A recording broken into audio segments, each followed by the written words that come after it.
Welcome to the Zach on Leadership Podcast. I'm your host, Zach Hughes. Today's episode is entitled Leadership Lessons from Building a Mandalorian Suit. In retrospect, had we known how much work it was going to be, we probably never would have done it. That's how it is with ambitious endeavors. It starts with a vision, then we commit. Then we nearly fail in 100 different ways. Yet we persevere to the end.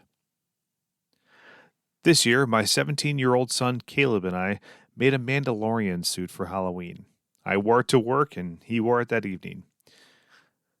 The story starts about a year ago when we made a 3D printed and motorized Iron Man helmet. This was an ambitious project and we pulled it off. There's a link to that story in the show notes. Shortly after that, we started talking about next Halloween. What will it be? How can we go even bigger? I can't remember who suggested it first, but the target was set. We will build a Mandalorian suit. I remember the first commitment of the project, purchasing the stereolithography files, also known as STL files. After Halloween last year, Caleb looked for screen-accurate Mandalorian full-body armor files. They went on sale, and we bought them. Now we were financially committed. Scaling. The STL files are 3D shapes that you can manipulate in CAD software. They look great on a computer screen, but how do we know if they'll actually fit my body when they print? This is especially important with the helmet. Trial and error is one option, but you have to remember that some of these prints take up to 4 days to complete. We found one way to speed that up. You know that front-facing camera on your iPhone that you use to unlock with Face ID? That's LiDAR, and it detects depth and geometry. We found a free app called Scandy Pro to scan my head into an STL file so Caleb could import it into the CAD software and scale the helmet to make it fit. Turns out I'm 3% smaller than the original file. The next thing we needed was a bigger 3D printer. He made the Iron Man helmet on an Ender 3 V2, which was great but small. We made the helmet in 4 different pieces and fused it together. A Mandalorian suit is made up of a whole lot of individual pieces, many of which are quite large. While this technically may have been possible on the Ender 3 V2, for all practical purposes, we needed something that could handle a larger volume. Equipment upgrades and regrets. Caleb bought a refurbished Creality CR10S Pro. It was a good deal and a good printer, or so we thought. This thing had a terrible habit of failing in so many different ways. While disappointing, this isn't unfamiliar territory for the Hughes family. We're techie people, so we got to work on troubleshooting, researching, testing, buying replacement parts, upgrades, etc.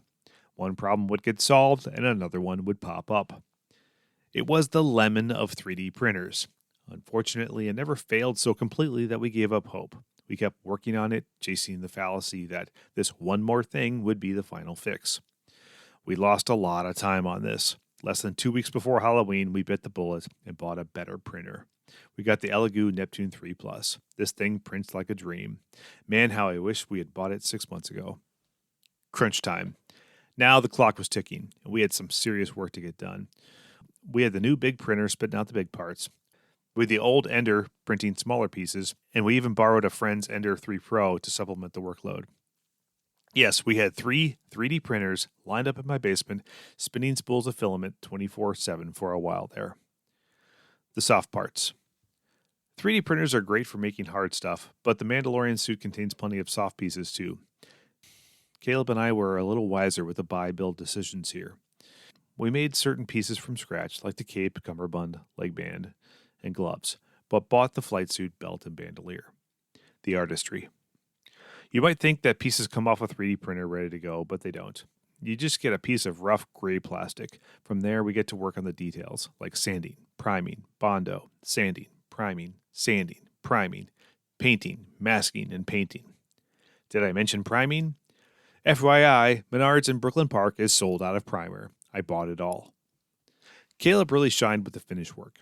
He's way more detail-oriented than I am, and is patient when making the finishing touches. He rubbed graphite into the painted armor pieces with a cotton ball to get that perfect Beskar look. He hand-painted battle damage onto the thigh and knee plates. Final assembly. With less than 72 hours before Halloween, we got to work on assembling the suit.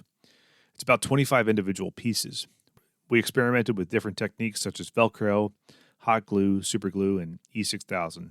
Hot glue was the go-to. We used no less than 30 sticks. The night before Halloween, I donned the completed suit for the first time. Wow, that was a lot of work. The leadership lesson. I cannot tell you how many times I asked myself, is this worth it? We're putting a crazy amount of effort into a Halloween costume to show my coworkers and friends. I hope so. I wanted to teach my son and show my family that it's good to do hard, ambitious things. It's good to set an enormous goal, stick to it, battle through the setbacks, and finish. I hope Caleb will look back at this project one day with a sense of accomplishment. Having ambition is good. Pushing your technical abilities, developing problem-solving capabilities, and expressing your artistry is the stuff of life. This may have been crazy, but it's the good kind of crazy. That's all for this week's episode of the Zach on Leadership Podcast. Thanks for listening.